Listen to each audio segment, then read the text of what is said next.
helps. It helps if I do that. Huh? How, guys? Okay. Welcome to Dip-a-Toe. Tonight is the Faces of Crypto episode where we're going to plunge into the heart of the blockchain. And tonight, we're going to bring the fire with 4 unstoppable voices. Crypto Queen is here, Asi Nasci, Miss T, and BdotE. So get set for a bold, unfiltered journey as these crypto visionaries share their stories, their insights, and big ideas shaping the future of digital finance. From breaking it down to blockchain breakthroughs, not breakthroughs, the breakthroughs, to exploring what's next for the crypto world, this is where it all goes down. So grab your curiosity, dive in with us, and let's kick it off right now. Let's go!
Welcome to Dip-a-Toe. How you doing, Simon? Happy Hump Day. I am doing very, very well for this Hump Day. Welcome to the Dip-a-Toe Show. Melissa, how are you doing on this fabulous Hump Day? Middle of the week. We've made it yet again. Tell me something good. Tell me something good. I'll tell you what. I'm hot. I'm so hot right now. It's sweltering. Actually, this is a cooler day than it's been in the past couple of days here in the lovely Michigan. The Mitten. It has been ridiculous. Like, I can't I don't have air conditioning. You guys get that hot? Do you usually? Oh, see, now that's my problem. I have that problem because I'm up north too. We on the same parallels-ish. We don't have the lake effect that y'all do, but yeah, we break 85. We're in trouble because the upstairs is just. It's a sauna. Yeah, no, it is. It's really, I'm like, oh, I feel like I'm skinnier. Like, what is happening? Like, you're in the sweat box, girl. You're in the sweat box. I'm sweating out the toxins. It's so damn hot here. But, it's really the humidity that gets me. I just can't take it. However, like sticky. The plants love it. Everything is super green and beautiful. And so you got to look at the bright side always. Right. It's sunny out. It's hot. Yeah. Yeah. Maybe go to the dark side for a little bit. Just a squishy. I tell you, I'm so excited for tonight's show. As many of you Dip-a-Toers know, we have a segment called Faces of Crypto. And tonight's episode will not disappoint. We have 4 awesome folks that are part of the XRP community joining us this evening. Many of you may know we have Crypto Queen. She is a Spaces host on X. And she has been part of Apex. She was part of XRP Community Forum. I believe she moderated a segment where David Schwartz was involved. So she has done a lot and she's a real she's headbanger. she's also involved with the Zahao network, which I'm shameful admit that I am not super familiar with Zahao. So hopefully she can enlighten us a little bit on that. And then we also have Asi Nasci, who is a regular on our friend Stone, Coffee and Crypto with Stone, Monday through Friday, 9 a.m. to 11 a.m. Eastern Standard Time. And Asi is a Buzzy Buddy, a very informative kind of fella, educational fella. I was listening to some spaces that he was doing with our friend Lady K. And he's just a super intelligent person. And when we also have Miss T, who I've gotten to know through just through the spaces and our friends with Steak and Bake and Mr. Zam and oh gosh, Lloyd, all of those guys. I heard her in there one day, and she's part of this Poo Poo project. Yeah. They were sponsors of the restroom at the Sigma party in XRP Las Vegas. So, and she's also planning an XRP cruise coming up in March of 2026, and I will be there. I did book my room, so hopefully she'll tell us a little bit about that. And then finally, we have BdotE, Brandon, who I also heard, as you know, I do use Stone Spaces in the morning to vet some of our guests that we bring on BdotE. But I was listening to him, and he was explaining how he got into crypto. He is a ex-military, and his story is quite interesting of why he got into crypto. And I've been listening to him throughout the spaces, and very intelligent person. So I think it's going to be exciting to have these four on. Right now, we've got Crypto Queen, Asi, and Brandon backstage. We're waiting on Miss T, but I'm sure she'll be here soon. So what do you say we bring those guys in, Simon? Do you want to do some shout outs real quick? Oh, yes, I do. Up in the house tonight. Holy smokes, you guys. There's 94 people watching already. You guys, thank you so much. Please, if you are listening to this on X, please go over to our YouTube channel and join the discussion. We're at BdotE on YouTube. We're really trying to get our channel to 1,000 followers to kind of hit that benchmark. And we've been striving and striving. So if you would like and subscribe to the channel, that would be so fantastic. Really, really appreciate it. Who are you shouting out tonight, Simon? Oh man, well, of course we got the Silver Days. Got first place all day long, every day, all the Silver time. Days. I don't know what that person, what they do at 4:30 here on the West Coast, but they ain't got nothing but time to come into the comment section. But I appreciate the love, brother. And then of course, running up second place, we have the lovely, the legend, Miss Kita is in the house tonight. We have Lady Dev's in the house tonight. Brandon English up in the house tonight. Pew pew. Poo Poo's up in the house tonight. And I'm not talking the dirty. I'm talking the real, the love, the awesome.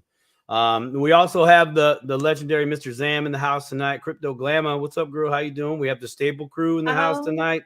Yeah. Shout out. Yes, we got Scott Martin's in the house tonight. XRP Renegade is also in the house tonight. MM is in the house tonight. John 316 in the house tonight as well. I did see the mighty powerful Stone. There he is. There's Mr. Stone. Stone's in the house tonight. Much love to you, brother. Holding it down in our AM, getting it started each and every day in his special way. Let's see. Atlantic Living's in the house tonight. Underground's in the house tonight. A lot of people in the house tonight, man. I'm loving it. Mamet Amen. I hope I'm saying that right. Let's go, Poo Poo. Poo Poo. Oh, is this a potty break? Do we have to go? Poo Poo. Oh, we've got Patriot Sounds in the house. I want to give a shout out to Patriot Sounds. We're going to have them on the show soon to talk about I just got a mental block. Thorchain. And then there's a bunch of other folks that are building. Very interesting. Can't wait to have them on the show. So Tio's shout in the out. house now. Oh, Tio Trini. Sorry, Simon. Yeah, no, it's good. No, that's great. Patriot Sound, welcome to the show. Look forward to hearing all about the Thor chain. I think that's really gonna give us some perspective. And the dipper towers, like we're really all about that perspective. But Trini, good to see you, brother. Tell the fam we say hello. Love you guys. Man, Versun. 170 Versun. Beautiful. She says, hello, beautiful people. I'm going to tell you what, that woman is a knockout, wonderful human being. Met her in Vegas. We had such a good time. Looking forward to seeing her again sometime soon. 100%. So, yeah. So what do you say we bring our fantastic... Let's bring this all-star cast out. Let's go. Here, I'm going to add them to the show here real quick. Here we go.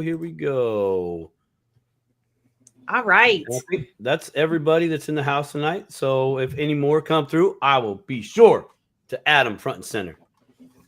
But BdotE, what's good, brother? What's up, man? Well, welcome to Dip a Toe. We're glad to have you. Thank you for having me. Yeah, I like, as I said in the intro, I was listening to a lot of conversations that you were having on crypto with Coffee and Crypto with Stone in the morning. And I'm like, I want that guy on the show. And I'm like messaging you in the background because I thought your story was super interesting. And so if you would please just introduce yourself, tell us a little bit about yourself and how you got into crypto. What's up, everybody? BdotE, or call me Brandon B. Don't matter. Or BdotE. Or BdotE. That's my BdotE. BdotE. Yeah. So I am an Air Force vet, retired out the Air Force. And then I got a job as an instructor for Lockheed Martin in the Middle East. Oh, sweet. Okay. So I did that for 4 years. That taught me a lot. Patience. I did that for a while, and then some situations happened. I had to come back home, and I kind of focused on crypto. I got into crypto first. I got into it as an investment vehicle in the beginning, but I was having a problem because while I was instructing in the Middle East, every 4 months, I had to leave the country for tax reasons, just, the government. And so I will fly from my base and I will fly to Baghdad International Airport. And I will be in Baghdad International Airport, but I had no cash because the base I was at, we had no ATMs. It was kind of, we didn't really have the support. So I'll be in Baghdad International Airport on a Wednesday morning at 7. And I'm hungry. I've been up ever since 3 a.m. I got, numerous countries I'm about to go to for my, 2-3 week vacation. And I'll go use my debit card at the airport. Sure. And what do you think the banks did? Well, they charge you big time. Oh, no, they didn't charge me. They were like, dude, you're from Avondale, Arizona. Who is using your card in Baghdad? Oh, yeah. Yeah. Fraud alert. Oh, shut it off. So now imagine you're in Baghdad and you have no access to your cash. Yeah. Tell me the silver lining. I could smell it. So I knew I was going to fly to Dubai. And in Dubai, they have regulations for crypto. So I was sitting back and I was like, I can actually use crypto for a lifeboat. And if the world's most richest country is using crypto, the reasons why they have the regulation, maybe that should be a rabbit hole that I need to go down. And here I am. Wow. What's up? Awesome. Man, that's a good story. I was waiting for you to say, and lo and behold, in the dark corner of the airport, there was a Bitcoin or cryptocurrency ATM machine that I could transfer funds to that machine and get cash out. No, they don't have that. Oh man, dang! they literally have pigeons like walking around the airport. Like you're sitting there and you're like waiting for your flight, and it's like a family of pigeons just walking around. Just chilling. What was your first entry into crypto? Was it Bitcoin then, or what was the crypto of choice, and what did you like? How did you know to use a service for crypto? Like, so my first entry was Bitcoin, and which is normal because with me, I'm not hating. I think of Bitcoin as AOL in 1999. Yep. yeah, AOL in 1999, it opened humanity to the thought of the digital information age. 100%. Bitcoin is opening humanity to digital finance. So 100%. I started with Bitcoin, moved to Ethereum. I got to XRP, and then once the SEC versus Ripple lawsuit popped off, that is when it just didn't sound right to me. Mm-hmm. Because here I am, I'm looking in Dubai, and they're saying, hey, you can purchase services, you can purchase land, you can Google it, you can purchase anything in Dubai with XRP, but why is America saying that it's illegal? Doesn't make sense to me. So I went down a rabbit hole, and here I am. Love it. Absolutely love it. Man, that's a heck of a story. Well, It's crazy. It is crazy. Melissa, I'm going to bring up the legendary, a little bit cold this evening, Miss Crypto Queen. Crypto Queen, how are you? Welcome how you doing this evening? Welcome to the BdotE show. Yeah, awesome. Thank you, guys. Thanks for having me. It's an absolute joy to be here and with the energy that's, in the house tonight. I guess just let me do a bit of introduction. I am Crypto Queen. My name is Danella. I am fully doxed now, but I guess I'm passionate about building community, public speaking, and my quest, I guess, has been shining a spotlight on different voices in the crypto space, but mostly elevating projects in the XRPL. I am chain agnostic, so I'm not just XRPL. I'm in many ecosystems, but I also wear many hats. Like, I come from an educational background. I'm an empowerment coach, a speaking coach, and leading operations with Wave of Innovation here in Australia for IRL events. So I guess I'm blending my education, event management, innovation, and yoga teaching all into one to kind of strengthen, what I bring in presence and leadership to the ecosystem and beyond. So I guess that's kind of a bit of my background, like very broad brush. But my first experience in crypto was, so I have a lovely ex-boyfriend. His name's Raja. He rang me and said, download this wallet and buy Bitcoin. And at the time I was, he was a business analyst, so I trusted his judgment. But at the time, I just bought an apartment, and all my savings, all my liquidity was in that apartment. So I had zero liquidity. And then to top it off, I was kind of literally packing boxes. But what I said to him was, okay, I don't have the mental bandwidth for this now, or the capacity to jump into something that I don't understand. Yep. But call me in 3 months and we'll have a conversation. And so he did. So I guess 3 months later, he kept his word. The rest is kind of history. He called me back.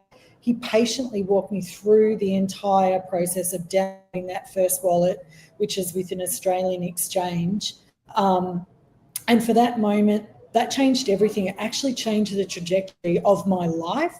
Not just because, I'm in this industry now, but it financially changed the trajectory of my life. And so for that, I'm eternally grateful for Raja for loving me enough to take the time and care to guide me into this industry. And now we laugh at it because especially he sees me facilitating international conversations and articulating complex crypto topics with a lot of ease. And, I was never that tech person. I was the hippie yoga, person.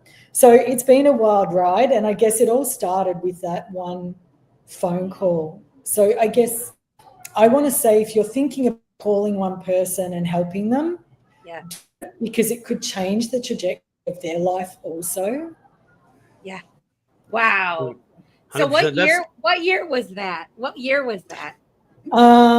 It's 2020, the beginning of 2020. I The remember year it of because clarity, right? 2020. I'll always remember it because it's when I bought my property and I'd signed those documents with the bank, and he called, and packing those boxes, like I didn't even know what a wallet was at that time, right? I didn't know an exchange. Sure. I had no idea what Bitcoin was either. So yeah, that's my story in short, how I got You're into a diptoer too. You're like me, where you're like, I don't have the bandwidth and I don't get involved in things that I don't understand or I can't immediately comprehend. The trust me bro stuff doesn't really work with me. Now, however, the more that I've gotten involved, and like you, we're building a community here with Dipito. Very similar concept of wanting to give the voice to those that are building on the ledger and these projects and what we know is going to be the future or is the future that's being built out. And it's just an incredible opportunity for everyone that's giving this attention. So hats off to you. And I've watched you kind of blossom over, like, particularly in the last year. I've watched you grow, and it's super cool. It's you and Stone and Steak and Bake and all of these guys. We all have a similar want, and that is to help educate and encourage others. Oh my gosh, really? Yeah, What is so? Listen, break time out, guys. We have 227 people watching Dipito. This is awesome.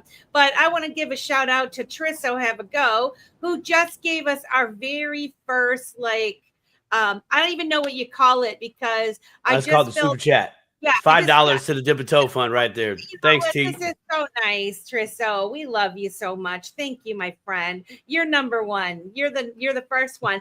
We've never even tried this before, and we don't technically qualify for it, but it's just kind of fun to see that the love on that. And of course, that's not why we do the Dipito show in any stretch of the imagination. But I didn't even know if it would work or whatever. So I think it's kind of fun. It worked.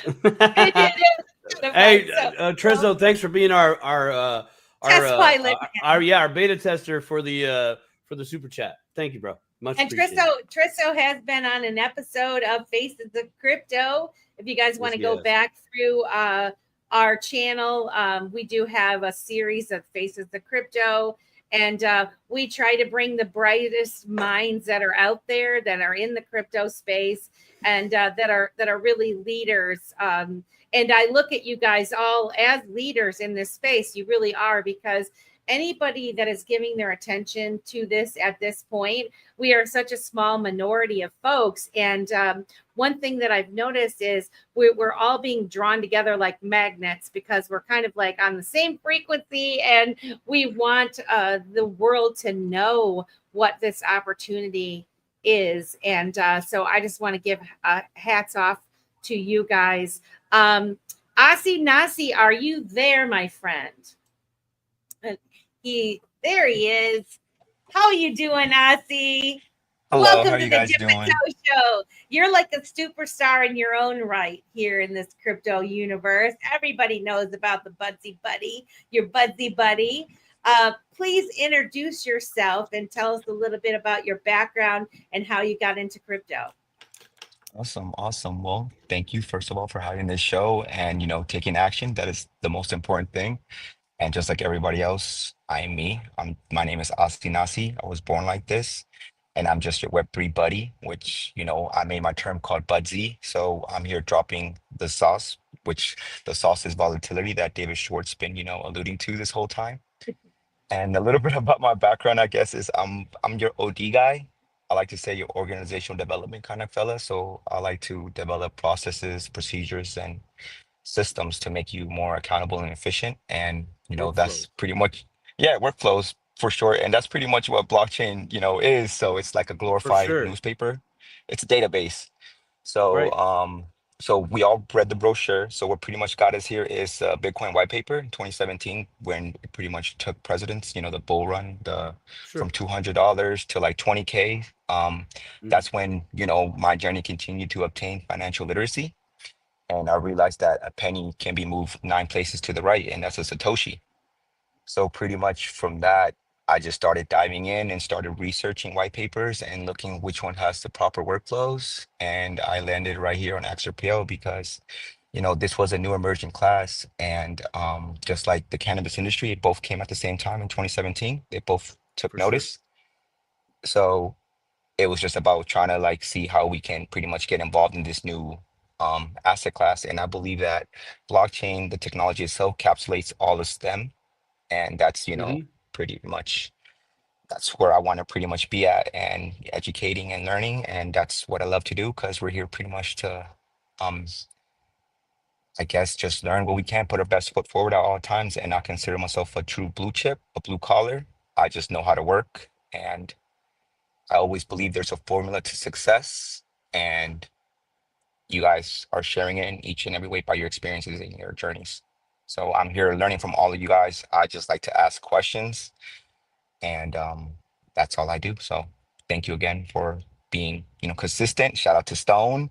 Shout out to the IMU protectors. Shout out Ah, to Yeah, Warlord. yeah. Shout out, That's yeah, shout out to all good. you Yes, guys. sir. Yes, sir. Yeah, I'm here for y'all. yeah. So It's remarkable. Like I said, I feel like we're all being drawn together, and and I speak it into existence. Because there for a hot second there was a little bit of battling between groups and whatnot, and it's like if you don't entertain it, it doesn't live. And there's so many positive people in this space, and the more that we encourage them. What's up, friend? this Who is we got? Hey. Who we got? in there, What? man. Shit, we got Oh my hey, God. Are you kidding me I'm just, right now? we Man, bootstrapping right now, man. We got X name on the map, so everybody always asking questions about Ripple, man. So the ripple effect is happening. that is Mr. Zam sitting That's in the Mr. car Zam on the next. side, dude. What's What, good? man? That's a Zay, I'm The sorry. OG, the OG. How awesome is that, man? Oh, So are you I saw you posted a picture the other day from Times Square, Ripple, big Mhm. old Ripple sign. What's up with that, man? You know what? Thank you, Crypto for Life. Shout out to 68J. If you guys aren't watching 68J show, he goes live every day. He has an incredible fun show to listen to. He kind of goes over the news and he goes over, jokes and inspirational things. And he's just a really upbeat show.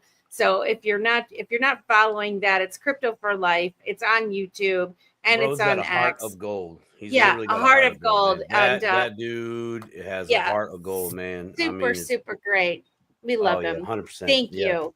But Asi, so you were in New York City then, eh? And I still snap that am. photo. You still in there? What Yeah, you I'm do? still here. What you doing in New York City? Oh, right now we're at a Redman event, so we're just here, just having it. We Oh, saw you go see Redman, so Redman? bro, it's everybody's celebrity here, so you just see everybody, and I'm just taking it all in, That's cool. and That's cool. yeah, I'm learning a lot, so I'm just here asking questions. So, Man, so so Fire, man. cool. So cool. So everyone calls you the Buzzy Buddy. yeah, You want to elaborate on Buzzy Buddy Yeah, for let's me? hold on. We might go slightly off track here, so I'm gonna just put myself up into this position right here. Go ahead, man. all right, man. So Buzzy sounds a lot like buddy. And for the Yeah. longest, I've been trying to pretty much figure out the difference between what a buddy really means, as in a friend, acquaintance, or family. And I believe like I pretty much want to always be a friend and try to lead by example, because that was one of my things I always struggled figuring out between the two in real life. Mm, So I made my tokenomics to frame around that, because at the end of the day, we always trying to obtain something from one another. And I believe everything is transactional, whether it sure. even comes to love. You know, some people think it's 100%. unconditional, but they treating it as conditional. So I pretty much expanded on that and try to really honed in what is love. And for me, it's just like a meeting of the minds, having communication. And, you know, if pretty much I broke down Web3 to services, partnerships, and collaborations. And pretty much people try to, you know, partner up so they can collaborate and then get the services. But you pretty much have to take me to dinner first before you can become a partner. And then we have to pretty much know if we can work together first so we can move on to the Sure. next step. Right, So right. I believe the perfect way to pretty much start that is being a buddy, seeing what are the other parties' wants and needs, what are your vows and your constants, and seeing how we can help each other. So that's what pretty much Budsy is. And you know, to break it down, because everything has abbreviations, I believe, you know, the changing the D to the Z is dropping knowledge, and the Z is the sauce that Broad House says is volatility. So that's Budsy. Fire, That's a man. deep reason too. That this is something too for those diptoers out there. You will find that most people that are in this crypto space early on, they're deep. We're deep people, and well thought out. And like Crypto Queen saying, really starting to learn about the economic journey, like things that we had never thought about before, maybe we might have dipped our toe in it a little bit, but me personally, I didn't pay it much mind. I'm an accountant, and I was like, didn't really understand the concept of money and the way that our financial system worked. I just did what I was programmed to do, I guess you would say, like what I was taught to do, debits and credits, and this account and that account and all this. And so that is part of the reason, one of the reasons why crypto is so fascinating to me, and Bitcoin, the triple ledger accounting, and no middleman, the need for no middleman, and the transparency of it all. And when people can grasp that, the fact that, there's a lot of things that are going to be done automatically in this. So it's not all about, buying the specific coin and then when moon. There's a lot of moving parts that are going on, and the people that are involved in this early, like yourselves, you understand that. I want to get back to BdotE, Brandon, with your actually, well, I'm gonna go to Brandon here real quick before we got Miss T in here and in the house. But I wanted to circle back to the fact that you were in the service and you realized there was a problem with you accessing your funds. And that is like half the battle here when it comes to crypto, is having access to your funds.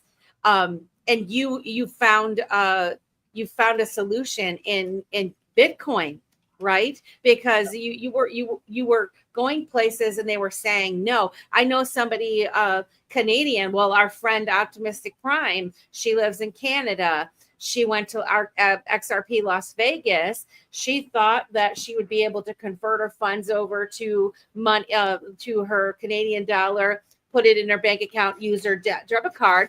As soon as she didn't do it before she crossed the border. She crossed the border and they said, no, ma'am, you cannot do that. And so she's like, holy smokes, I don't have any money now. I mean, this is a real world problem here, that this intermediary that is housing our money can shut us off at the drop of a dime. Like you could be, you think you got all this money in your account, but in reality, do you actually have control over that money? And the answer is no, you don't. And so I just wanted to have you kind of follow up on that story a little bit and what it meant for you to be able to actually live when you needed that money. Like what was your moment where you actually did it and it worked the first time, what were you feeling?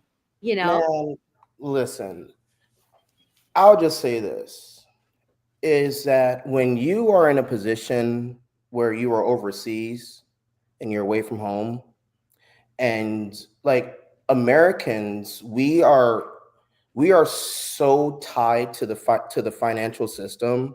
Like every day, it's like it's literally our lifeline. But when you have that moment when you are no longer tied to that, when you are cut off from that financial system, it is terrifying. It is 100% terrifying. And when I felt that, I don't like to lose. I hate losing. I know I can't win everything, but I'm at least gonna try. And so I remember I was in, I want to say it was in Europe. It was Berlin, maybe. And we were in a cab. Me and my friends were in a cab, and they had a sign on the cab, and it said, "Bitcoin accepted here." And I was like, dude, are you serious? Like, I could pay with Bitcoin for this cab? And I took my phone. I was like, I could just pay with this. And he was like, yeah, we're good. I was like, oh, you know what? There is utility for this. But then it's like, I sat back and I was like, I asked the question, why? Why is there utility to it? And the reason why is because they have regulation. They have all the regulation for it. Regulation will be the catalyst for this new golden age, the digital finance age. And I look at what COVID did. And a lot of people, when I say this, I actually started doing consulting. My first class was yesterday.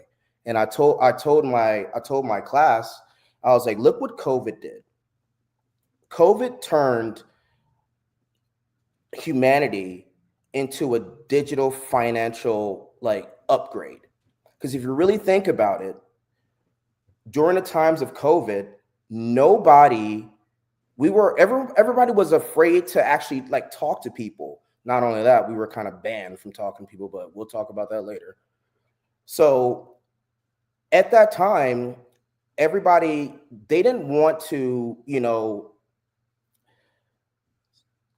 have how do I say it?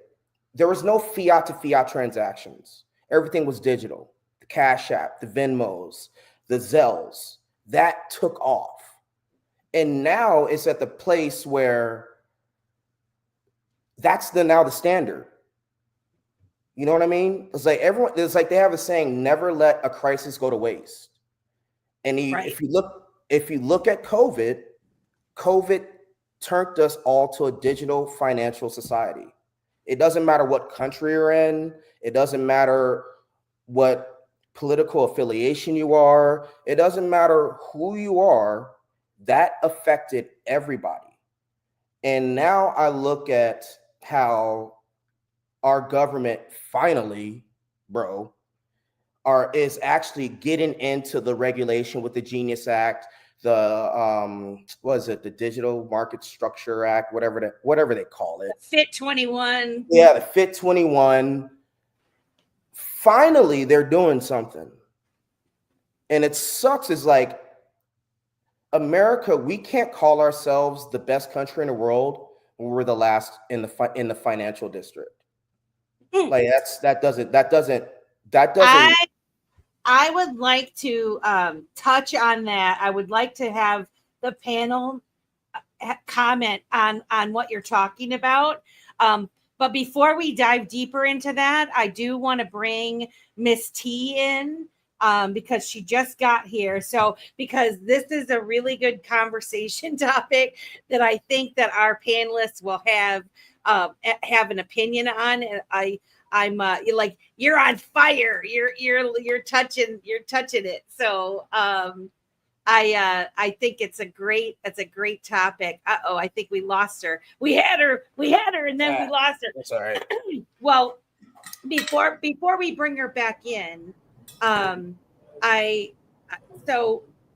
want to just pose this question to you, and this is that it's my opinion that the smaller countries and not the ones that may not have their infrastructure already built out, right?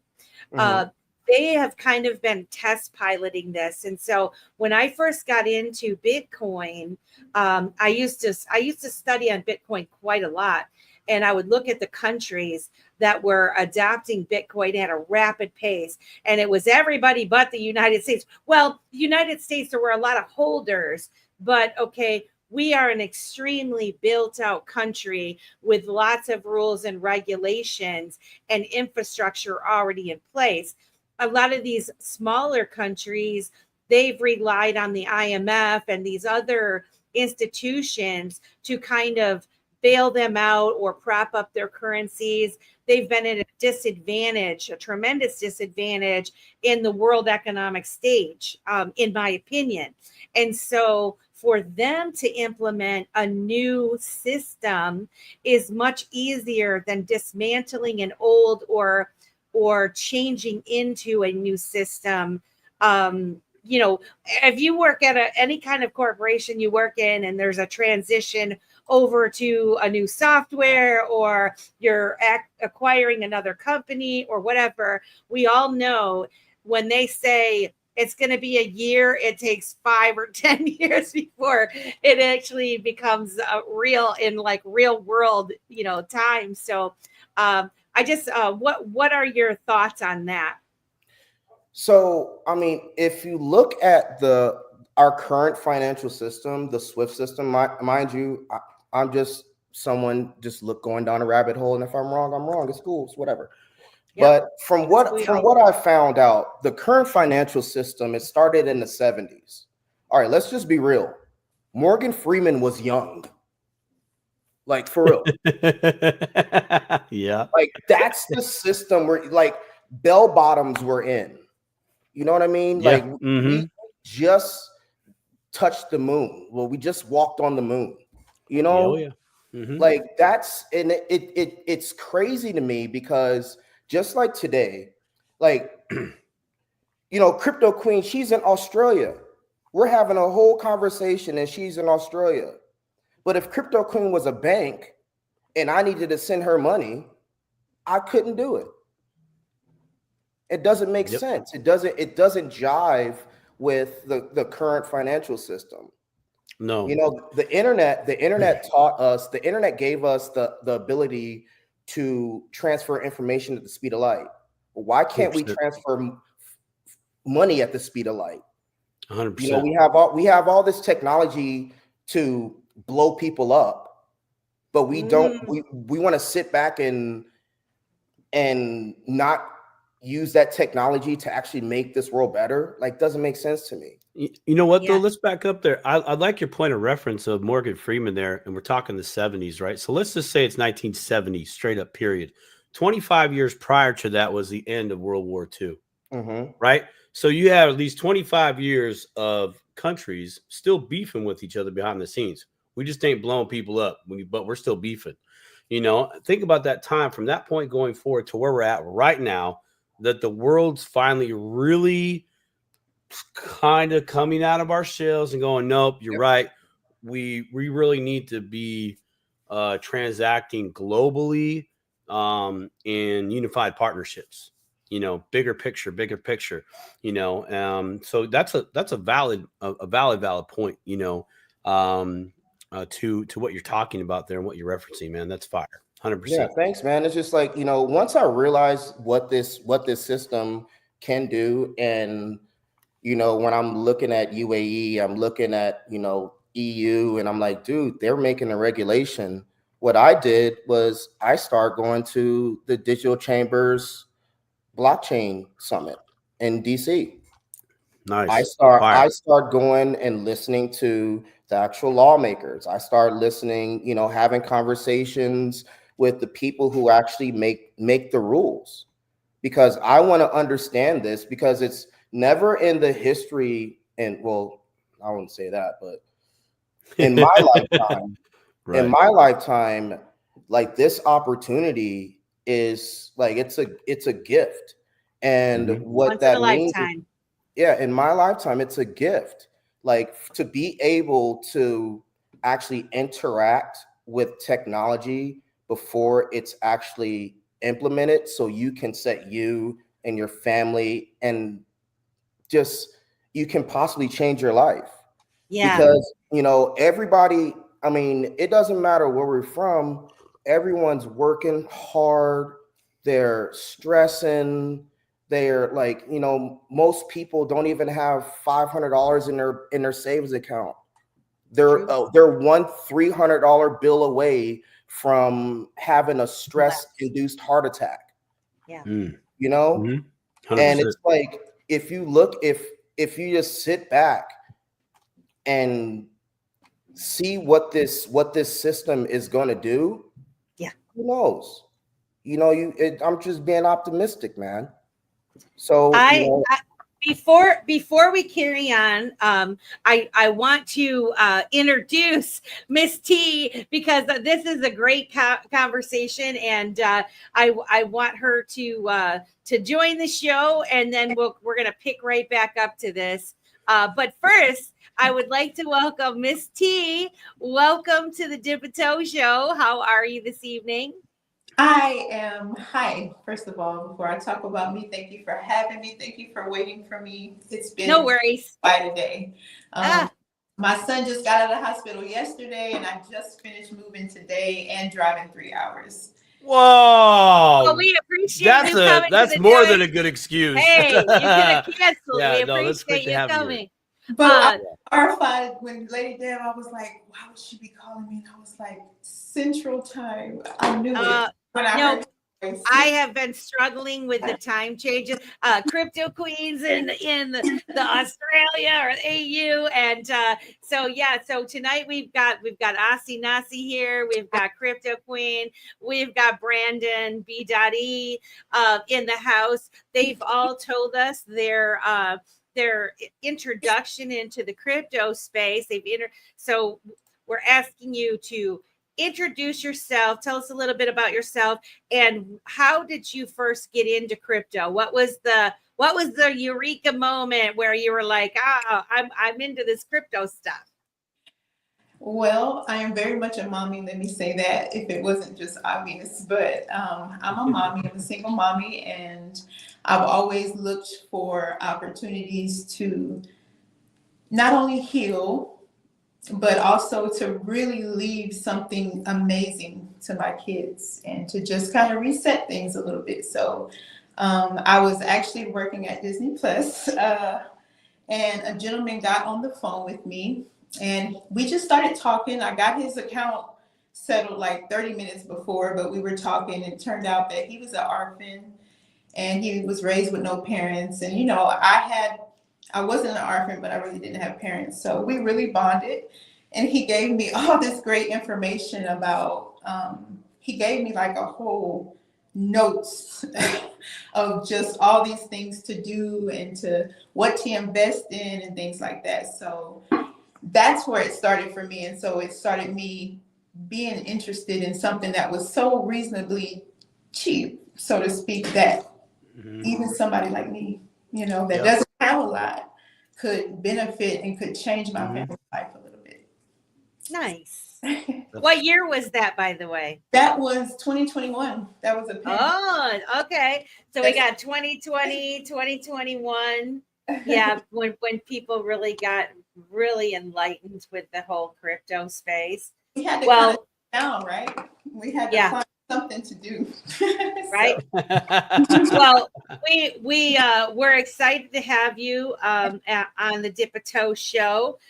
So I want to kind of circle back to the conversation that we were having, and Brandon was bringing up, the fact that the United States seemingly is behind the 8 ball when it comes to crypto. And I wanted to get the thoughts of Crypto Queen's thoughts on this, because you're in Australia, yes? What are your thoughts on what Brandon was talking about in regards to, the legislation and how long things are taking with that? What are your thoughts on that? It's a good topic, isn't it? So I think regulation will define the landscape, whether you like that or not. Clearer rules will kind of, I guess, scare some people off, but it will actually legitimize and grow the space. I've just come back from the Gold Coast, which is the northern part of Australia, and from the Digital Economy of Council of Australia, run a conference there, and the focus was all on regulation and compliance and meeting people that are writing the policies, down to seeing what politicians are involved and what bodies are involved. So here in Australia, we have ASIC. So they were involved. They were at the conference. What I did hear, though, is a very similar message that was being driven at the last election, and that nothing still has changed. We still don't have that regulation in place. So whilst Australia is progressive and there are a lot of people championing this, it's still not happening as fast as what some people would like it to happen. So we need digital assets to have that regulation so that we can have a clearer roadmap for businesses that want to come into the space.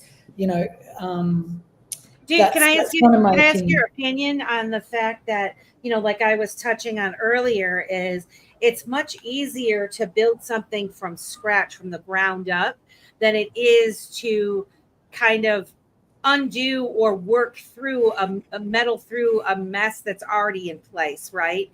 And to determine, what kind of asset is this? What jurisdiction is this under? Who is going to make these rules? And so for structures that are already in place, where there's already clarity in the way that you do business. Yeah, I know. What was that about? I just lost my lighting in the room. Yeah, it went off. There we go. All right, she's back. I think it's because I've been sitting so still. I thought an angel just popped up behind the screen or something. Like, whoa. I've been in the bathrooms where they have those automatic lights, and I'll be in the bathroom, and then it's like the light will go off, and I'm like waving my arm around, and it's not coming on, and I'm like, what the hell? How is this helpful? This is not helpful. Okay. But yeah, TMI, guys. But 339 people watching Dipito tonight. We thank you guys for coming. Please like and share and subscribe to @Dipito. We really appreciate you. But what is your opinion on that, Crypto Queen, in terms of countries that are already kind of well established and the amount of time it actually takes to work through these issues and to educate? I mean, we all know how long it's taken us to grasp what's really going on here, to get an understanding of what these assets really are and their potential. And how big they really are. And for the lawmakers, they have to educate themselves as well before they can make an educated decision on how to move forward. So I just wonder what your thoughts are on that. Yeah, I mean, everything you just said, I echo. So for me, I've been in the industry for 5 years. It's taken me a lot, and I still feel like the more I know, the less I actually know. So when we look at governments, and to what you were saying earlier, B, was, the governments are moving slow. So they don't really understand the digital asset landscape and industry. They're trying to grasp with it, and they're grappling with what it is and how do they define different assets, like where do memes sit, where do NFTs sit, what is a security, what is not a security, how are they defining that? They are still trying to wrap their heads around it. And I think that's what I heard at the conference here in Australia on the Gold Coast, is that some understand it, but there's still a lot of education that needs to be done, a lot of articulation of it. And I don't mean as in intellectually, I mean as in the education side of them fully understanding what a digital asset is and where different digital assets sit and how we're going to define those. So I think that moves slow because there isn't, it is a newer industry, but people aren't educated enough about it.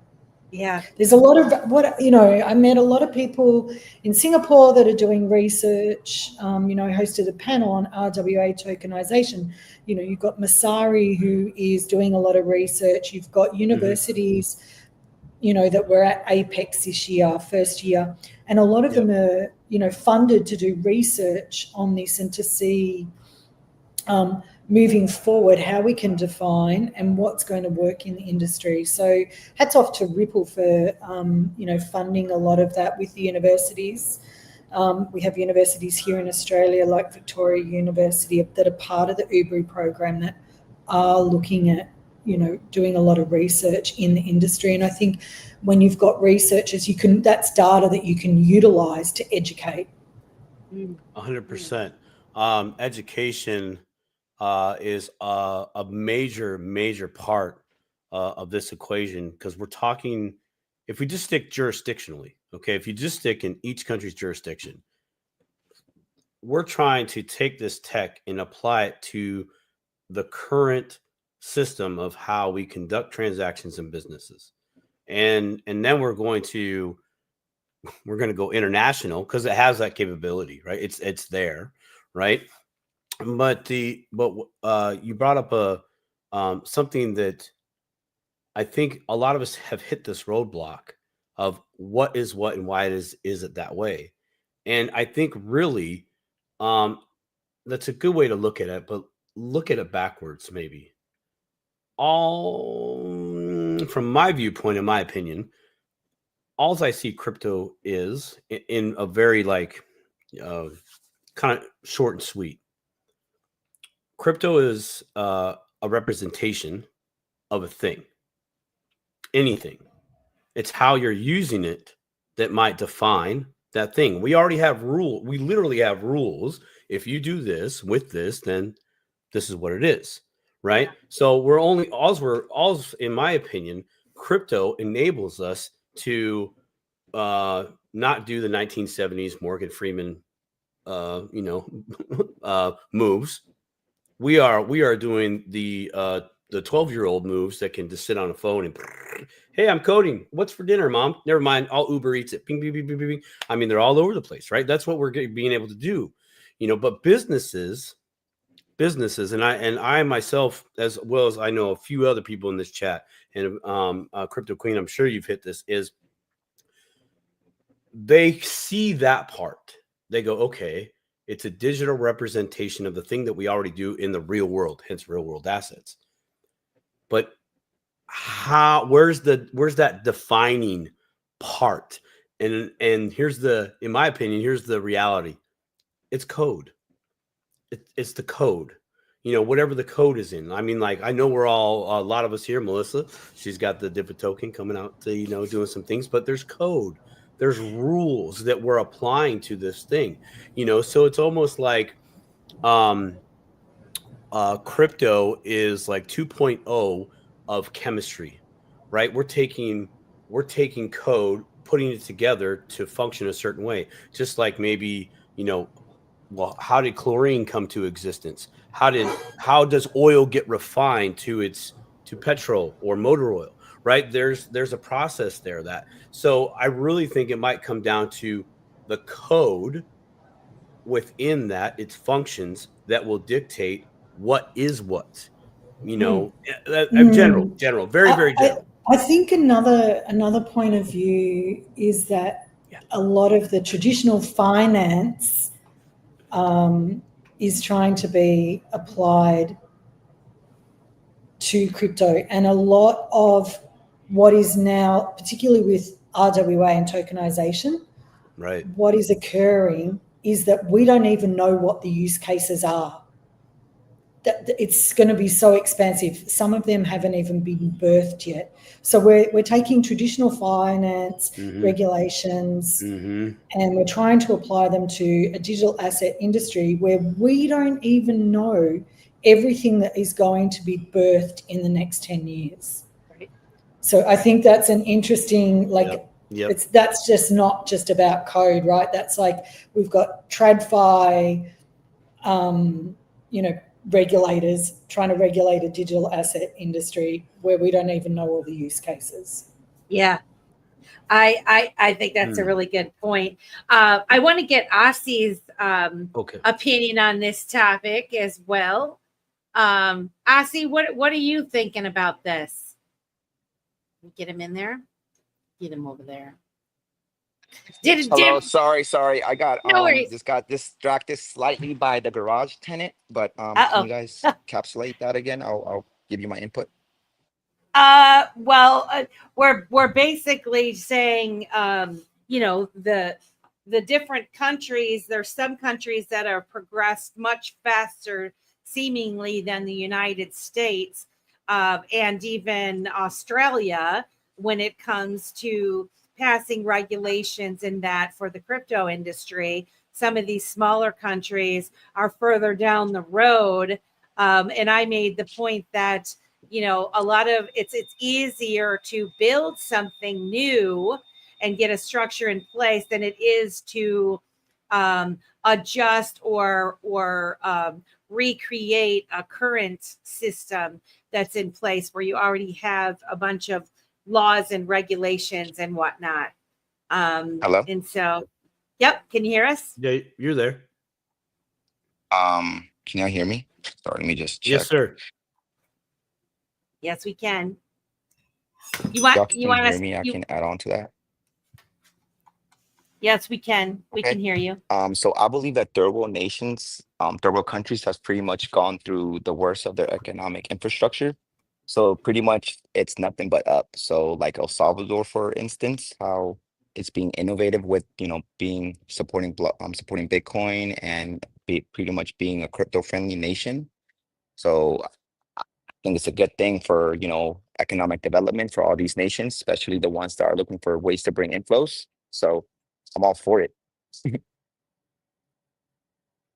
So do you think that it's easier for a country that hasn't had that infrastructure in place, the ones that maybe have had to rely on some of these the IMF and central banking and that sort of thing to fight back and put their own systems in place than it is to change a current structure?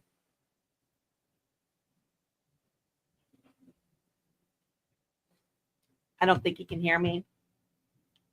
I can. Let's fine. Yeah, let's go. I'm gonna put up BdotE. Yeah, BdotE's got his hand up. All right, so I went to Ripple's Apex in Vegas 3 years ago, and they had I can't remember her name.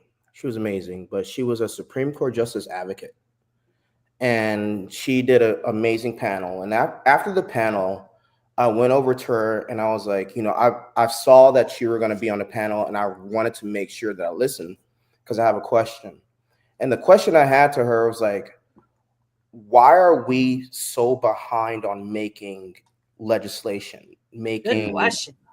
Like, what is going on? And she told me, she's like, you have to stop thinking that America's going to make the rules. America's just going to adopt the rules. Mm-hmm. And I was like, what are you talking about? Mm-hmm. And she said, think of this. This is before the EU's MiCA came in to play. Mm-hmm. She says that she was like, if you look at crypto, you understand that this is open source. It's everyone. We're all combined. Sure. And like with me, like I'm military, I'm weapons guy, I'm flight line guy. I look for, I find a common denominators. If I find a common denominators, I can find a problem. So she was like, look at all of the arenas, all of the rules are the same. Oh. America isn't just going to make special rules for itself. America's going to adopt those rules because with blockchain technology, we all have to be in compliance. And so that's why I think, like, I take the acquisition of Rosie Rios for Ripple. Mm-hmm. Yeah. So Rosie Rios, for people who's listening, Yeah, Rosie I was just gonna Rios. say, could you educate the dip Our toes name is on Unload Our Money. Yeah. Got it. So Rosie Rios is the 43rd treasurer of the United States. Her name is on more currency than ever before. She left the government entity where she signs her name on our money, you know, the United States dollar, the world reserve currency that's used everywhere. Signs the name on the money. She left that to go work for a company being actively sued by the government that she signs the money for.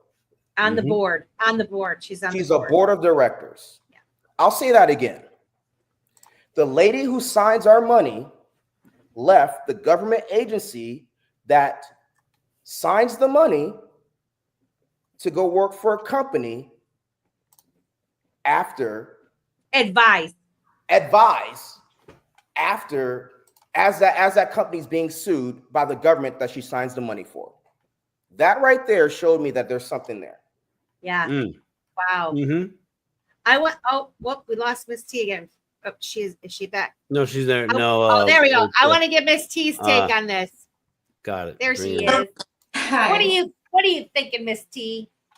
I was thinking, on top of all the wonderful things said, I kind of think it's reflective of their mindset in other countries and spaces across the board. Like, they're forward thinking. I remember going to Korea and we have nothing on their technology. You know what I'm saying? We have nothing on the thing doing. I think it's a mindset thing, and being open-minded and innovative and not kind of like social media junkie kind of vibe that some other of us can give, you know what I mean, so to speak, and really locking in and really thinking about the future and creating solutions across finance, because, you know, it's not going right now. So I think that they just have that mindset to keep it going forward and to further innovate. I agree with you, Miss T. And I remember when I traveled, I am not a seasoned traveler, guys. I've only been a few places. Hopefully one day I'll get to Australia and all these places. I would love to. But I was able to go to Costa Rica one time. And I remember traveling in their airport and going through the kiosks. And, you know, they had the facial scanners. This was years ago. They had the facial scanners with my passport. It reconciled against who I was. That was already in place. And here we're bitching about real ID now because, you know, it's being implemented. All these things are being, and it's like, this technology has already been out there. We as America, I remember it was probably 15 years ago, before Obama got in office. I did the background checks and I'd have to do the I-9 verifications. And years ago, they were supposed to, everything was going to be online. Everyone had to go through the LexisNexis system, and all of your passports are housed online electronically. And they were going to make it mandatory that all of this is done online. This was years and years and years ago.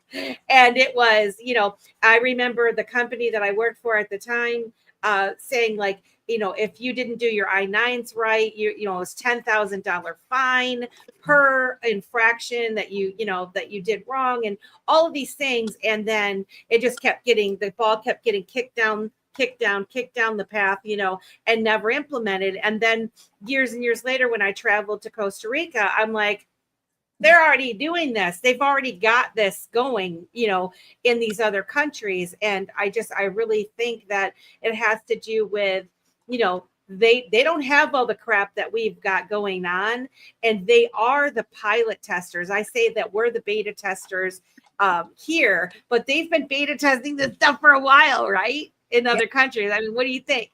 And their technology, just all of it, they're really innovating, you know, and trailblazing, like you said. Like, we're kind of just testing out what they've already put in place. So I think even if you look at some of their cell phones are light years ahead of us, ours, Yes.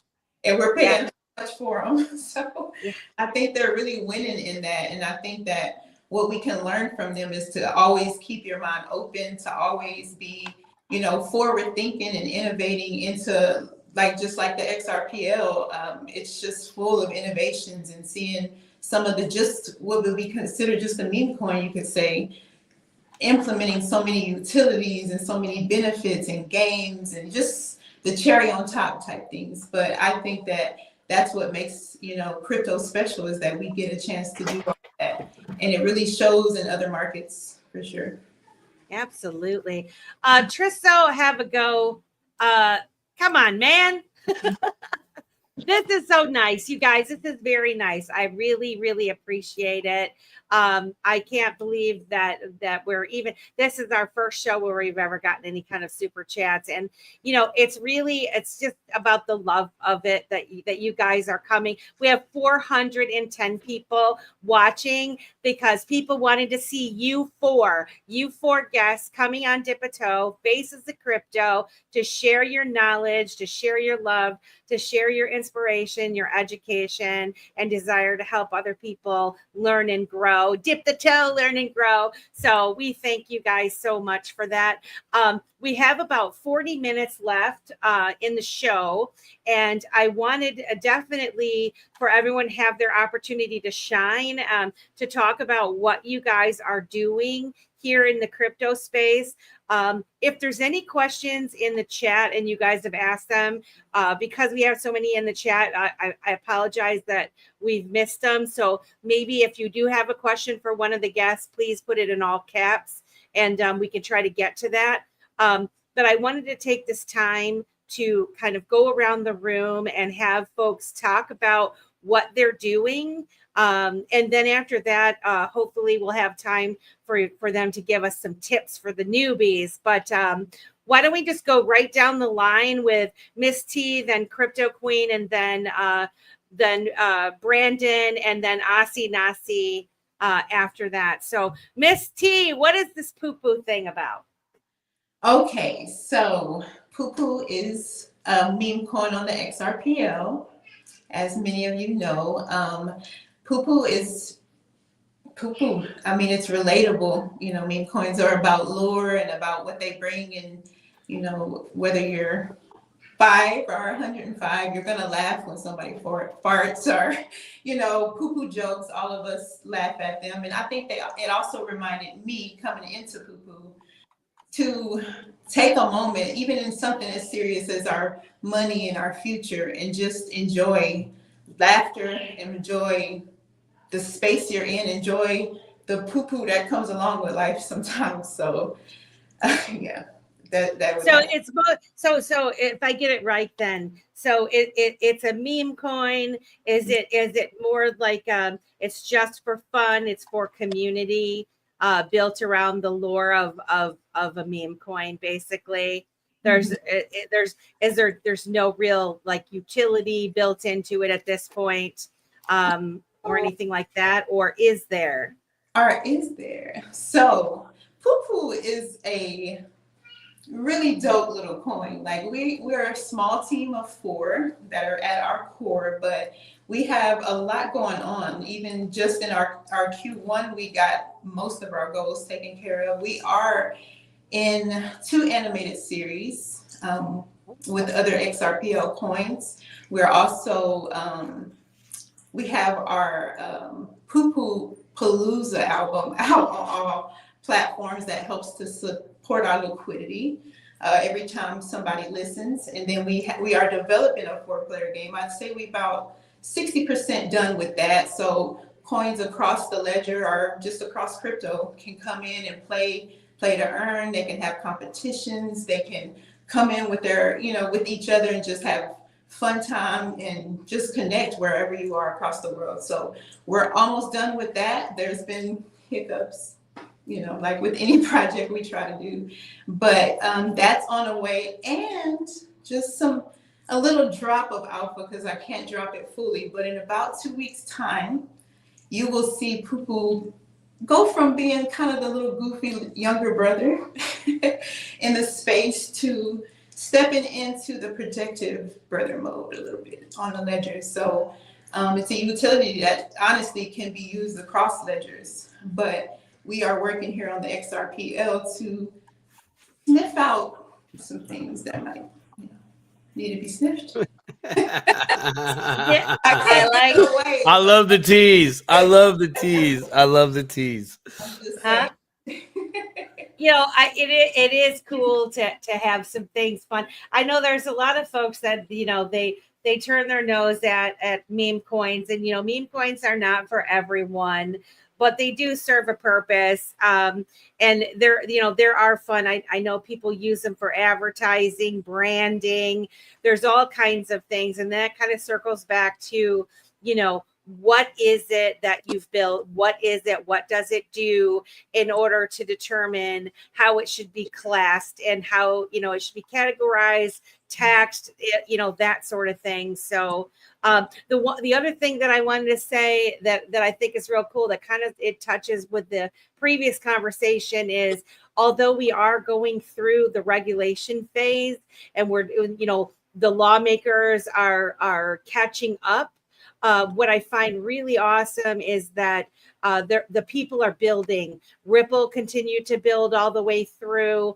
A lot of these other projects, these other chains, there have been people that have just been building all along. And so even though it appears that the laws and regulations are behind the 8 ball, once that clarity comes in, I think we're going to see a lot of things rip, in my opinion. But yeah, Crypto Queen, what are you up to? What do you got on your plate right now? Lots of different things, as you know, but I guess I wanted to highlight the Zahao network because I feel that it is the future of smart contracts.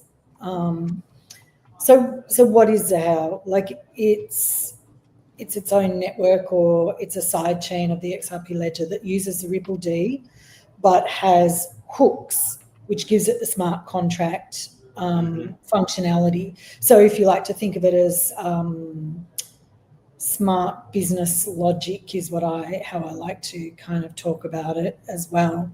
I guess, it was born because developers wanted smart contract functionality, and as yet, whilst it's being worked on for the XRP ledger, we still don't have smart contract functionality. I know Mayuka has been working on smart escrows and some extensions down the track, but as of yet, we don't have that, whereas Zahao has that. And so for me, it's, developers have got the tools that they need now. They can build smarter and faster. It's reliable. I guess it's kind of quite elegant with that smart business logic. So my journey with Zahao started kind of out of curiosity, and it's turned into contribution, hosting community spaces, and working closely with the XRPL Labs team who built that out, and shedding a bit of light on that. And I guess the things that I like about it is it's integrated with the Zaman wallet. You can use the X apps, and you've got the balance adjustment feature, which is 4% balance adjustment. You can use a teleport from XRP to Zahao. But I guess the momentum that's occurring with the developers is that they're leveraging the hooks to create everything from on-chain automation to, onboarding a bank in Ethiopia. So when we talk about third world countries, we're talking about sending euro using Zahao over to, P2P, and for remittance. So I think it's great. There's a lot of community and developer collaboration that's occurring.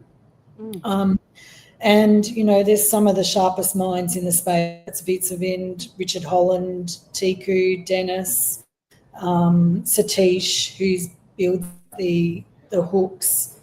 So yeah, I guess I am excited about that. Also, the governance on there is a lot less time than the XRPL to, be able to make amendments and pass that. It's 5 days as opposed to 2 weeks on the ledger. Some people think that's great. Some people think that's not so great because they give people time to look over everything. I'm just doing a differentiation. I'm not saying, yay, it's better or yay, it's not that great. But yeah, like that's kind of why I'm all in it. It's community driven. I like hosting the spaces. I like being with the community. I've met a lot of the developers, and yeah, I'm keen on what they're building there. I don't know if you have any questions about it. No, I mean you're seeing firsthand because you're interviewing the developers on the Zahao network. And so you know that, even through the uncertainty, they've continued to build, right? They've been moving forward all of this time. And, I'm not someone that is super familiar with Zahao. Because again, the smart contracting, I don't have a reason for it at this time. But could you just explain to the audience give a real world example of somebody that would need to use the how and why, what they would use it for. If it's too complicated, I don't know. That might not be a good one. I think that's a good question. That might be a good question. No, it's a good question. Really good question. I mean, you can do peer-to-peer. I can send you Zahao if you have a Zahao wallet, just like XRP, right? But the Bank of Oromia or the Coop Bank, they have integrated euro into it. So if I need to send 10 euro to someone, over in Africa and Ethiopia, I can send that and it's settled using the Zahao network. Oh. Right? So you can send small payments. They don't have to be micro, but we don't have to do large payments. So for people that are unbanked, I think it solves that issue. So that's a real world case. But there are people building on there, like there's the merch store. So they've got hats, and then there's someone else who's created some socks, and so they're building a store for that as well. We had a hackathon, and there were lots of developers that came on and created ideas for hooks. You can escrow as well already. So when we're talking about escrowing on the XRPL, you currently can't do that on the XRPL yet. That's already available on Zahao. Wow. Right. So you can, you don't have to use a multi-sig wallet. You can actually escrow the funds using, a treasury hook. So that's the difference between the smart contract functionality. Right. We should definitely have Zahao to get to like a whole show to dedicate to gain an understanding of the Zahao network, because I think there's not as much time in that. And it sounds like there's a lot to it. Sorry, Simon. I know you had a question. I know, man. I'm burnt out, man. There's so many questions, but what I would really like Crypto Queen and maybe a few others to highlight, as well as you're explaining what you're into crypto for. From what I'm seeing, we're still early. Would you agree with that? From what you're seeing, we see, hey, they're creating this, and so for I know just the normal retail market, the debitors, we think they're building. Okay, it's going to be ready tomorrow. Maybe not. That's the expectation, but things are still being built. Regulation, they're getting it, but not. So Crypto Queen, would you agree that we're still very much early, and maybe add to a little bit to that? Yes, I would agree with you. I think mainstream integration is coming, but until we have the regulation, like we still got under 5% of the world's population invested in crypto or in digital assets. And the thing is, there is not going to be one token to rule them all. Right. 100% We agree. also need something where the mainstream that's going to come in and be integrated and adopt this doesn't need to know all the background. They just need to be able Right. to use it. Right. And so I guess for me, that's what Zahal's done with the Bank of Aronia. That's a real world issue where they don't really need to know what's going on in the background there. But yes, I do agree with you that we are still early. Things are still being built out on not just Zahal or the XRPL. You've got Base. I met a company here in Australia that is new that I'd never heard of, and they're a layer one, and their tech looks insane. So there are projects that are starting that we've not even heard of. So I think 100%. we're going to see crypto move more into the background. Users won't need to understand blockchain to benefit from it. We think, I don't know, but this is just a prediction, I guess. Wallets will be integrated with banks. Like if you think 10, 15 years ago, we weren't using banking on our phones, now we are. There'll probably be not only ETFs, but you'll probably have loyalty programs. I'm talking maybe 20 years' time, where you'll be using tokens and platforms with Web3 tech without the user even realizing it. Right.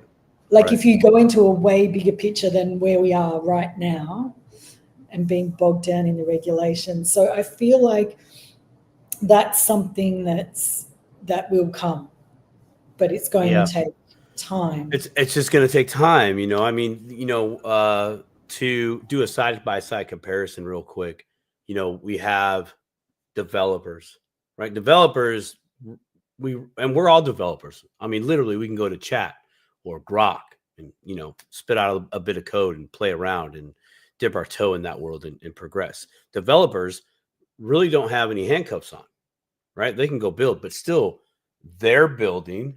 Regulators come in and say, no, we don't agree with that. And then they go back to rebuild. Just like a structure, any structure, building a house, different jurisdictions, different city code, county code, province code, country codes to build a home, what style of home, etc. Right? There's still this give and take between development versus regulation, and then regulation catches up, and then back to development. And even though I would say that development leads 100%, right? Inventions, creators, etc. really set that tone. Regulation comes in afterwards to say, yes, we see, no, this is not good, or yes, this is good, etc. But then in those no times, that's a pause. It's okay, well, what part of this is an actual no? And then they do a rebuild, workaround, etc. So with your 20 years being, mainstream adoption, not knowing what's going on in the background, we just hit a button and voila, I'm moving on with my life, right? Yeah, I totally agree with that. And that's why I asked that question to you, if you still think, if you believe that we're early in this digital asset space, because I totally just, the more and more I really listen to the progression of adoption within this space, the more and more I realize how early we are. And I'm bringing this up because I know there's a lot of dip-a-toers out there in the space, people that are brand new, that they have that instinct of FOMO. And it's like, no, man, I'm telling you, you literally have time to take a breath, maybe consult your budget for just a minute, and find a path that works for you to start entering into a position for yourself.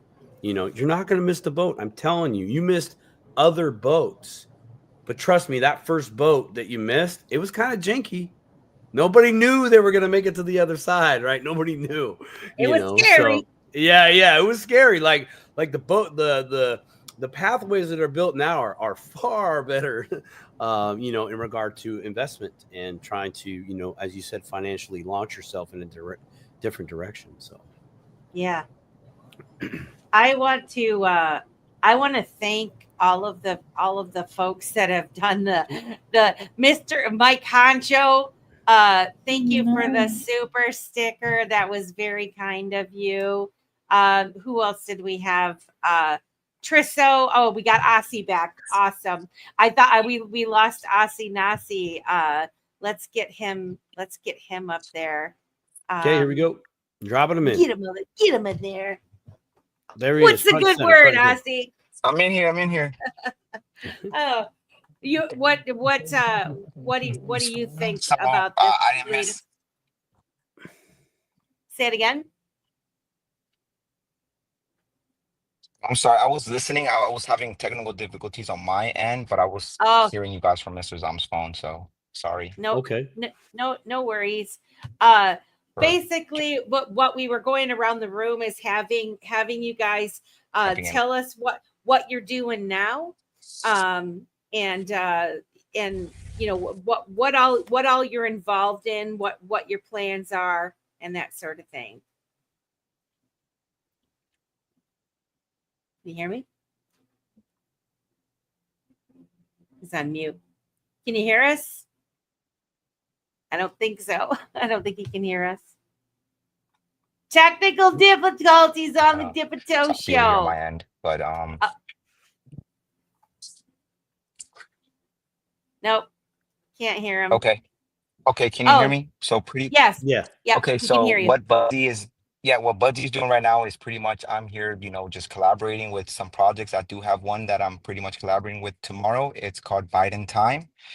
And just to showcase what pretty much Buzzy's about, we're here pretty much offer, some consulting services, and we pretty much like to, just be a Buzzy and like people doing innovative work here on Web3. So I like to collaborate or do some type of work or be a Buzzy to any project that needs a hand. So I'm looking for buddies. Love Very it. cool. And that's what we need in this space is collaboration, right? We always need the collaboration. So we've got about, I don't know, half hour left. Somebody had asked back way back in the comments. One thing I did want to say, there you go. There's Atlantic. One thing I did want to say is Patriot Sounds. I don't know if you're still here. I got a text message that said one of the moderators' kids accidentally muted you, and I have no idea how to unmute. I don't know even what it means really, but sincere apologies. There would be no reason for you to be to be muted. So apologies about that. But so yes, Atlantic Living said, why don't we ask each guest about their price predictions of XRP for 2025? Which, I mean, that is a testy. You guys can answer the question if you want. If you don't want, some people don't like to do price predictions. But let's shoot from the hip and just see what we think. If you don't want to tell a price prediction, maybe just say where you think it's going to go here in 2025. What do you think, Brandon? Hey, shit. I love it. Damn. Yeah. We going that way. We just going that way. Melissa, you missed me. I gotta tell my project I'm working on, girl. Yeah. Oh, back it up. Back up the bus, guys. Reverse car. Throw it down. I stand corrected. I got you. Please tell us about what you've been working on. Yes, I'm super proud of this. So what I've be. been working on is that I've been yesterday I started consulting. Perfect. So about a year and a half ago, I met a financial advisor. She's a big financial advisor out here in Arizona, and she's a CEO. So I had a meeting with her, and she wanted to understand crypto. And I understood. I was like, listen, Brandon, this is a CEO. You don't want to waste her time. She manages a lot of assets. Don't waste her time. So what I did was I created a blockchain report. And what the blockchain report is it gives a basic breakdown of what crypto is. So the user can read it and get just a basic understanding on what crypto is, with the terms that we used: altcoin, stablecoin, CBDC, stuff like that. And I gave it to her. She loved it. I started giving it out to other people. They loved it. I went to Washington, D.C. Last year, and the Digital Chamber, they actually loved it, and they actually used parts of it in their platform. Yeah, I know, crazy, right?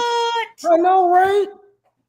And so they use parts of it on their platform to teach Congress and all the congressional members on what crypto is. What? I know. Come on now. These are the people that we bring on the Dip and Toe show. Just saying. I know, right? So I got a lot of good feedback from it. So one of my friends, and I'm in this financial group, and he's a farmer out here in Arizona. He was like, "Hey, B, can you do a class, crypto class?" And I was like, "All right, cool, I'll do it." So I did a crypto class yesterday, and just a basic breakdown of what crypto is. And farmers are super important. Yes, they are. They are super important. And they are a demographic that is forgotten about. 100%. 100%. Mm-hmm. So on the 10th, I'll be going down to Yuma and giving a bunch of farmers my class on what crypto is, the basics breakdown of crypto. Like I tell them right now, like we're not looking at graphs, we're not looking at charts, we're looking at legislation, because that's how they are. Farmers, like those baby boomers, the baby boomer generation, like they don't do graphs, they don't do social media, they don't do none of that. They do black and white. What's the law, so I can put my money into it? Yep. That's what I'm doing. Yep. I'm branching out. And so So if you're in Arizona, hit me up on Twitter, BdotE. You need a class for some crypto, I got you. Price prediction about XRP. Who put that question up there? That's the question. Atlantic Living. Atlantic Living. Yeah. Atlantic Living, bro. All right, man. You bless your heart. So gotta love Atlantic Living, man. Atlantic Living, man. That's a special kind of dude right there. Hey, bless his heart. All right, so Atlantic Living price prediction for XRP. I'm not a financial advisor. Neither are we. Exactly. You got to throw that out there. But given the fact that Ripple has 1,700 NDAs, they have the 43rd treasurer on their board of directors, they have the ROUSD, they have the NYDFS approval, they have the ISDA approval, they have approval in every major financial area in the world. Right now, without the court case ending, I'd say about $4. The reason why, because the court case is still there. Institutions can't touch it. Doesn't matter what we think. Institutions look at it black and white. They can't touch it. Once the court case is over with, and XRP is the only crypto out of 30,000 that has legal clarity, $12, $13. And then from there, FOMO will kick in. And then it's to the moon. Yeah. Boom. That's what I got. Boom. Love it. That's the BdotE prediction for 2025. That's my BdotE right there. BdotE, get it, man. Budotti's got it. All right, let's go to Crypto Queen. This is a tough question, Crypto Queen. Oh, that's a tough act to follow, isn't it? Right? Don't you want Yeah, to take the class? Don't you want to no take this class stress. now? Yeah, if you don't, if like Yeah, if this is a Crypto Queen's complete going to sign up for the optional. class right now. Hey, sign up for the class. It's super easy. I don't do PowerPoint. I do Google everything I say. You can Google it. Please prove me wrong. Okay, all right. Take the class, everyone. Take it. I thought I was on the price prediction, but definitely take the class. Sorry. Yeah. Yeah, I you are was, the price prediction for sure. I got booted from my meeting room, so I had to find another space to be in. But, It's awesome though. I like the background actually. You like the dark yeah, background now? Oh, I like it. kind of moody, isn't it? Yeah. Yeah. Price prediction. I'm kind of with you, BdotE, because whilst we want it to go higher right now, we still have that hanging over the head, looming over Ripple's head.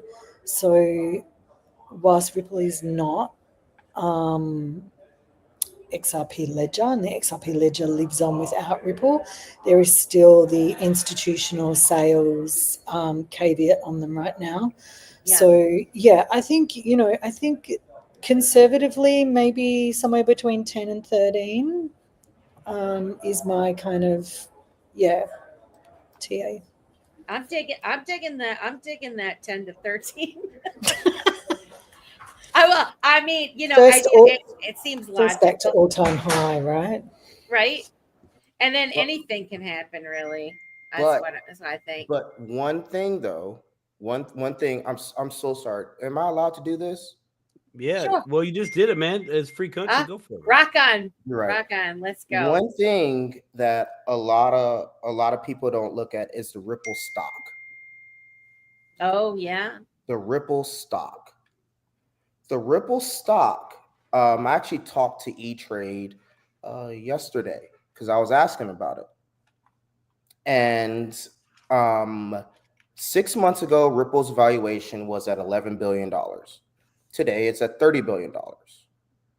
That's a lot in 6 months. Yeah. But that $30 billion does not count the 40 billion or somewhere around there of XRP tokens that they have. You look at MicroStrategy, they're right over 100 billion.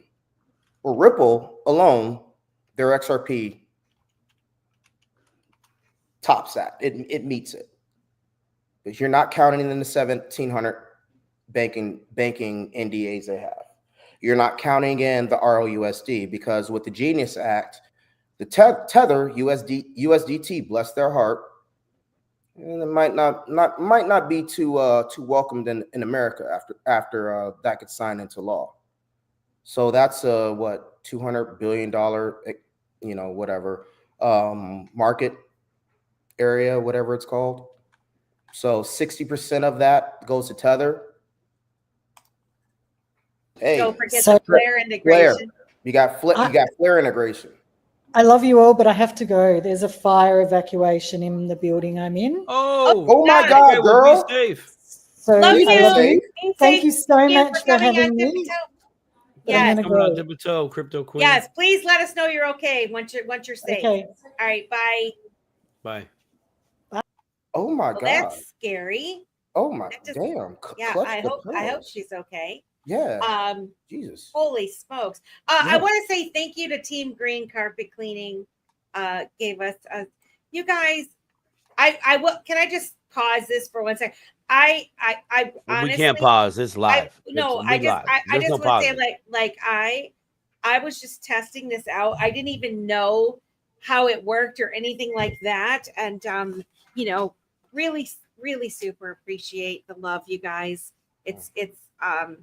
I'm not going to cry on this Dip-a-toe show, but I just want to say I love you guys so much for all the support. Just the fact that you guys come here every Wednesday and support us, it like means more than I can even express to you. So thank you kindly. That's it. I start crying. Back to the price reductions. Yeah, with like Triso's saying, don't forget Flare integration. There's so many things That Yeah. stock. Kristen Ripple- says, Crypto Queen's so polite. She apologized for having to Exactly. That's like, crazy. I am. Listen, if my house is on fire, I am not apologizing. It is gonna go black, and I'm out. We're not doing that. Yeah, she's We're like, not doing that. Like, dude, I gotta go. I gotta go. Deuces. Yeah, I Better screenshot. ain't nobody got no this. time I'm for out. that. Ain't nobody got no time for that, dude. I ain't got time for that. We're not doing that. Smoke alarms off. I'm click, click, click, click. Exactly. But that the Ripple stock, a lot of people don't look at that. And with that, the whole link to situation, we can talk about that later. yeah. But the Ripple stock right now, MicroStrategy that's like the pinnacle. That's what everyone's looking at. Michael Saylor, he takes loans out against his debt. He purchases Bitcoin. Bitcoin goes up, counts against his, and then the market gives him a 3x. You have no strategy. You really have no business model. You're buying Bitcoin. Ripple actually has a business model. Ripple has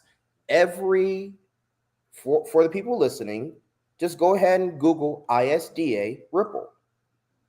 Go ahead, Google NYDFS Ripple. Like, a lot of people hate on Ripple. They're like, oh, it's a S coin. It's this. It's not going to do nothing. They just beat the SEC. They need to dip their toe a little bit more into that. Exactly. Look at the research. Like, all this tribalism. I'm so sorry. I'm going off. I don't mean to do that. My bad. But all this tribalism about this, it's like, it needs to stop. We're all adults. When we look at like the $10 to $13, $14 price of XRP, yes, conservative, but I'd rather be conservative than be off the walls. I want to know what Miss T thinks. T, what you got, yo? What's your price prediction? Your conservative price prediction for 2025? Oh my goodness, following those, what do I really know? All I can think about is on top of their thoughts. I know that for me, I've been excited about what will happen for that July 14th deadline and things like that with the implementation and the further. I think I saw something on Twitter about something passing today allowing, even further implementation. So I'm bullish on it, but my conservative, I would have to agree. I mean, I don't think that I could go beyond 20. So I don't have all the tokenomics down as far as how exactly it goes with XRP, but from what I've observed, from what I've been listening to and studying on, I really hope that by December, we're looking at like a $50. That would be amazing. I mean, think about what we need it. We've been paid. One thing I will say, guys, understand what you hold, right? Like this coin is no joke. If you dip your toe and you start investigating and get a little bit more educated on what it is, and then look at all the things that are happening. Like, I was reading something today from who is the Fannie and Freddie Mae czar that put up he's instructed the Freddie and Fannie Mae and the lenders to begin to make proposals of approving credit crypto as part of the collateral, or being part of your net worth in considering for home loans, your net worth for home loans. And my mind went to, like, the more, and then you've got the ones where they're like borrow against your XRP, just like they do borrow against your Bitcoin, right? Collateralizing that and getting loans for it, but then you don't actually ever lose your tokens unless you are upside down and all of that kind of stuff. But including crypto in your asset allocation, right, Kristen? And when, immediately I thought, okay, well, there's more involved with all of that, because once you start allowing crypto to be part of your assets, in determining your net worth, then, you know, the whole accredited investor question comes into play. And right now, most of us aren't anywhere close to being an accredited investor. And while they've tried places like Link2 and other platforms have tried to create opportunities for us non-credited investors, they've been bitten time and time again and stung by trying to create these avenues. And, you know, basically because they're protecting us. And I do want to say, like, the average person, you know, we do need to have some kind of protection, because there are some folks out there that are just not, but there should be some kind of waiver or something that you can sign and attest that, you know, yep, I'm good. Because if I can go to the casino and spend $500 and lose $500, and that's just freaking fine, then I should be able to buy Ripple stock pre-IPO for $500. My $500 that could turn into something way bigger. And so those are the problems I get. Maybe there should be a limit on how much or whatever. Like, I understand not wanting to wipe out somebody, a little guy's, all of their assets, right? I mean, there has to be some kind of common sense involved with this, but all I know is the stuff that the things that most of us are invested in right now, and I don't like to use the word invested, the things that we are giving our attention to and that we are squirreling away have potential to put us in that status at some point in our life. For some people, that might be a year down the road, and for others it might be 25, 30 years down the road, depending on how much you have, because we're not all in the same boat, right? So yeah, I agree with you, Miss T. It's And can I add that $50 would be awesome, though. It would be awesome, right? I mean, think of some of the chains that aren't XRP, like what they're doing. And once this implementation and these deadlines come, there's an October deadline. Like, there's so much more that happens between now and December to make me think I might want to say $50. I just feel like we can at least get to that. And then being what I call the cherry on top of the XRP is XRPL. You know, a lot of times, you know, we outperform the assets. So just think about a little bit more volume coming into XRPL. You might want to diversify in that way, even though memes are looked at kind of badly in some ways because of pump and dumps and rugs.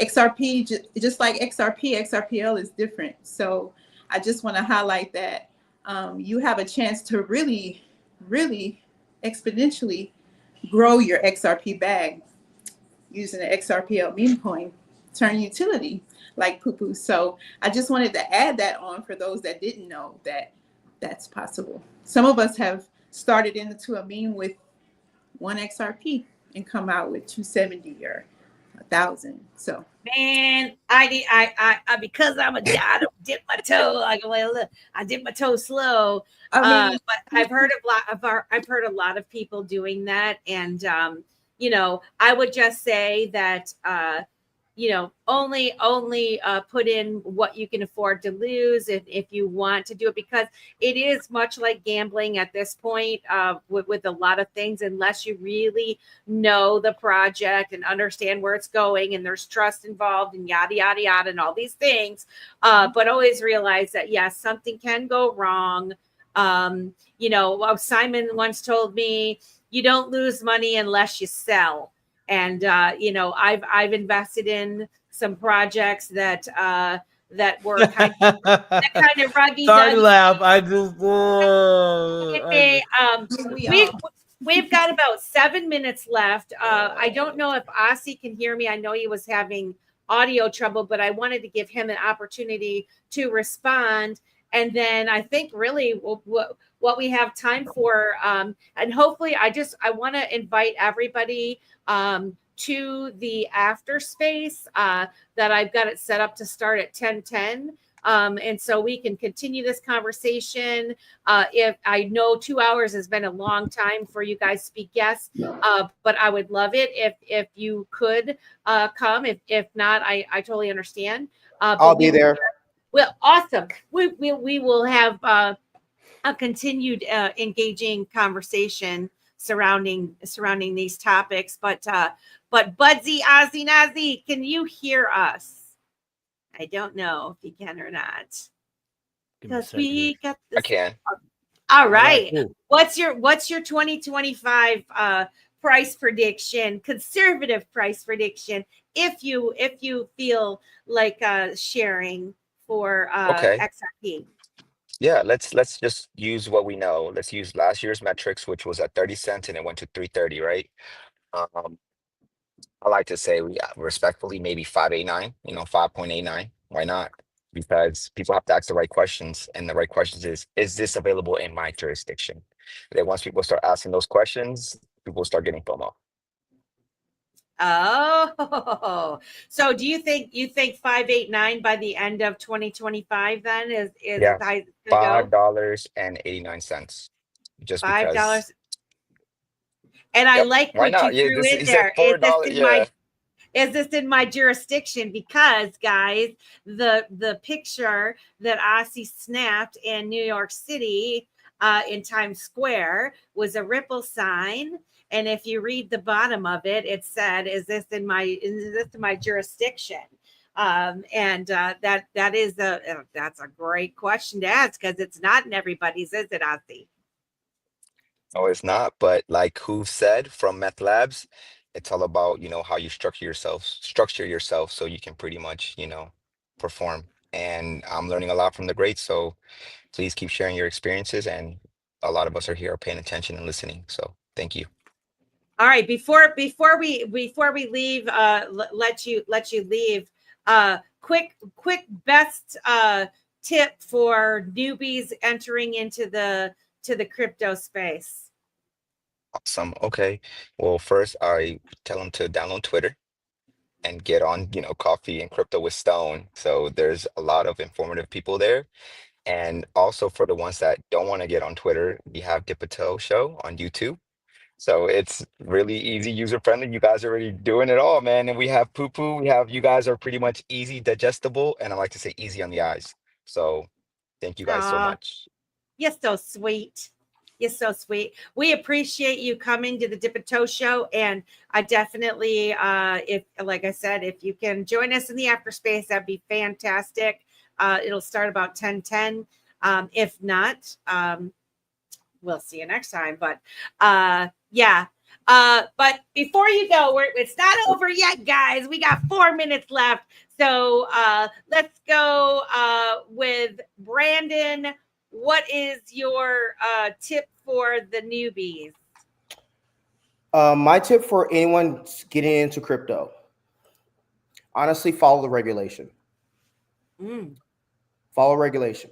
The reason why is because the common denominator with everyone trying to get into crypto, they don't know what cryptos to get into, because there's 30,000, maybe even more. So many. So many. A lot more. A lot more. So that's like a tokenomics issue. And you will never solve that. You will never solve it. You will never be able to call a bank and say, hey, what crypto are you using so I can invest in it to make money? What you have to do is you have to follow the regulation. What the regulation will do is the regulation will cite the white papers. On the white papers, they will tell you what cryptos they have been, on the crypto projects they've tested, aka Bank of America. And then you can use that to build your thesis on what I should look at, what cryptos I should look at. Example, President Trump came out and said that we're making a strategic digital asset reserve. Bitcoin, Ethereum, XRP, Cardano, Solana. So what that means is that the United States government has chosen 5 cryptos that they are looking at to add to a strategic digital asset reserve. And right there should be a good framework for anyone getting into crypto to go ahead and research each project. Mm. And then from there, you can make your investment thesis. You can make your investment strategy. Mm-hmm. That's Good what tip. that is mine. That is mine. That's how I think. Because with the new people coming into crypto, they like I said, most Americans, what is it, like 70% of Americans, they have less than $500 in a bank account. So they're not trying to throw their money on some coin that someone said it's good.